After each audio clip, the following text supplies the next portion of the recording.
सुरुवात झाली battery charging होण्यापासून, कारण जायचं होतं आपल्याला चंद्रपूर. तर टाकलं देवावर पाणी आणि निघलं आपल्या डेस्टिनेशनसाठी. थोड्या वेळातच पोहोचलो आपण चंद्रपूरला. चंद्रपूरला गेल्यावर मी शोधत होतो माझी लोकेशन, मला माहितच नव्हता कुठं जायचं आहे आणि कुठं नाही. फायनली मी पोहोचलो माझ्या लोकेशनवर, पण इकडे तिकडे बघतो तर काही दिसतच नव्हता. रॅलीचा काही पताच नव्हता.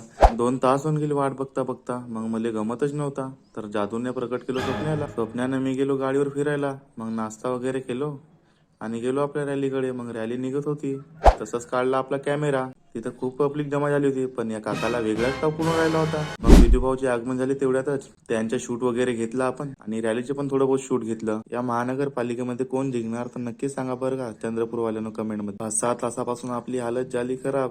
मग गेलो आपण डायरेक्ट स्टेजकडे. गौतमी ताईला म्हणलं थांबा तुम्ही इथंच, मी पब्लिकचे शूट घेऊन येते. मग पब्लिकचे शूट वगैरे घेतलं आणि गौतमी ताईसोबत सेल्फी काढतो म्हटलं, पण आपला भजन काही जमला नाही बरोबर. मग असाच व्हिडिओ काढून घेतला. मग गौतमी ताईला केलं बाय आणि निघलो आपण ऑफिसकडे. तिथे जाऊन डाटा वगैरे कॉपी केला आणि करून झाल्यावर आपण निघलो आपल्या रोडकडे. फायनली मूलला पोहोचायला 7:30 वाजून गेले. तर भेटूया मित्रांनो पुढच्या व्लॉग मध्ये.